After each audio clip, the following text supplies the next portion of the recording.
अरशद ये अरीशा कौन है?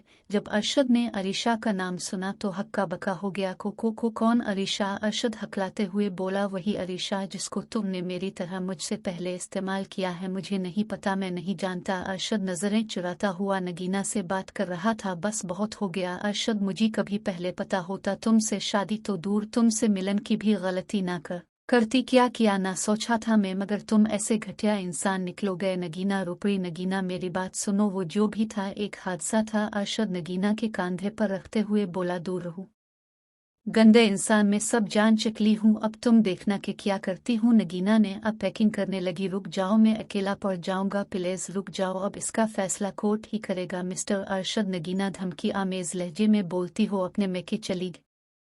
अरशद को भत्ते की दूसरी और आखिरी पर्ची मौसूल हो चुकी थी। अब अरशद बिल्कुल बेआसरा हो चुका था। इसने अपना सब कुछ अपने ऐतों ख़त्म कर दिया था। अब क्या ये वही अरशद था जो मोहल्लों में रहने का आदी था, जो ज़मीन पर कदम रखना अपनी तौहीन समझता था? आज बेयारो मददगार फुटपाथ पर शराब के नशे में दहते पड़ा था कि उसे नगीना की वो बात याद आई, अरशद ये फुटपाथ वालों का कोई आसरा नहीं होता। और उसके जवाब में अरशद ने नगीना को कहा था कि हमें अपने मतलब होना चाहिए, कौन क्या कर रहा है हमें कोई गरज नहीं है। ये वही अरशद था जो 5 स्टार होटल्स में खाना खाता था, आज दरबारे में बैठा खा रहा है। ये वही अरशद था जिसको अपने पैसे पे गुमन था कि सब कुछ खरीदा जा सकता है। इस पैसे ने इसकी वालिदा को ना ला कर दिया। अरशद अपनी गाड़ी वगैरह सब कुछ बेच चुका था, बस एक फैक्ट्री ही रह गई थी जिसमें मुलाजमीन तनख्वाह के लिए फैक्ट्री को ताल्लू लगाए हुए एहतजाज कर रहे थे और 2 सारी वजह भत्ते की पर्चियां मौसूल होने लगी थी। अरशद आज जितना रो रहा था शायद जिंदगी में कभी ना रोया हो। मोहतरम अहबाब, काल इसकी आखिरी किस्त है, पढ़ना मत भूलिएगा। शुक्रिया। बदलते रिश्ते।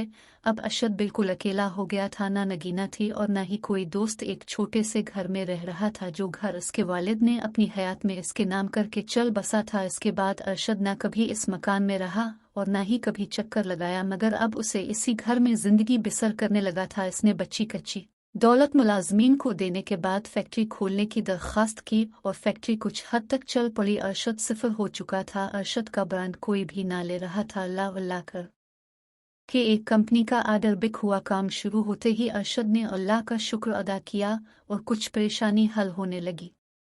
बेटा, अगर अरशद ऐसा है तो छोड़ दो उसे। नगीना अपनी वालिदा को सब कुछ बता चुकी थी। इनका सारा घर परेशानी से दूर चार था। जिस कर्ब की हालत से नगीना गुजर रही थी, शायद वो बताने के लिए इसके पास अल्फाज ही न थे। जब से आई थी बस माजी को याद करती रहती और रू देती। हर वक्त इसकी आंखें सुर्ख रहने लगी और सख्त बीमार पड़ गई। उम्मी में क्या करूं, कोई फैसला नहीं कर पा रही। वो शख्स जो मुझे जिंदगी कहा करता था, मेरे लिए मर मिटने को तैयार था, वही शख्स मुझे ना मुहर्रम के पास जाने को कहता है और कहता है कि कोई बड़ी बात नहीं। उम्मी इसने मुझ पे हाथ तक उठाया, मुझे रोज मारा था। नगीना रोती हुई अपनी माँ को सब कुछ बता रही थी। बेटा, अगर थाने कचरी के चक्रों में पड़ी तो तुम्हारी वालिद की इज्जत खाक में मिल जाएगी। तुम ऐसा करो, दूसरी शादी कर लो। नहीं उम्मी, मैं अब शादी नहीं करूंगी, मेरा भरोसा टूट चुका है। उम्मी, भरोसा जब टूटता है ना तो बड़े से बड़ा सब्र वाला भी कहीं का नहीं रहता। उम्मी, मैं क्या करूं, मैं अब मौत ही जाए तो ठीक है, मगर मैं शादी हरगज नहीं करूंगी और अरशद से खला ले लूंगी। नगीना के अल्फाजों से ऐसा लग रहा था जैसे इसका फैसला अटल है, अब कोई भी समझाए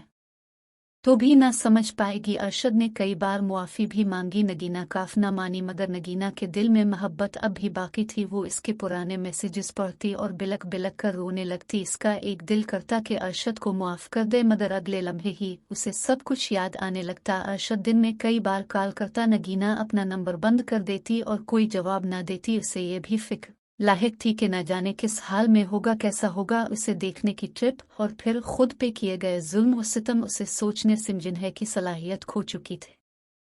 बेटा, नाश्ता कर लो। उम्मी, मुझे भूख नहीं है। सुबह के वक्त नगीना की वालिदा ने इसे अलिफ़ आलिफ और नाश्ता पे बुलाने लगी। बेटा, थोड़ा सा खा लो, देखो खुद की हालत, कम से कम हमें तो सज़ा दो। बेटा, खा लो कुछ अच्छा। उम्मी, मैं आती हूँ, अब लगाए। नगीना बेड से उठी और फ्रेश होने के बाद डाइनिंग टेबल पे आ बैठी। 2-4 मोहे के बाद उसे चक्कर आने लगे और दिल मतली होने पर मुंह पे हाथ रखे बाथरूम भाग गई। नगीना की वालिदा को तशवीश ने घेर लिया और वालिदा का शक यकीन में बदल गया। अस्पताल जाने पर पता लगा कि नगीना मां बनने वाली है। ऐसी सूरत हाल में खुश हुआ जाए क्या किया जाए कुछ समझ में नहीं आ रहा था।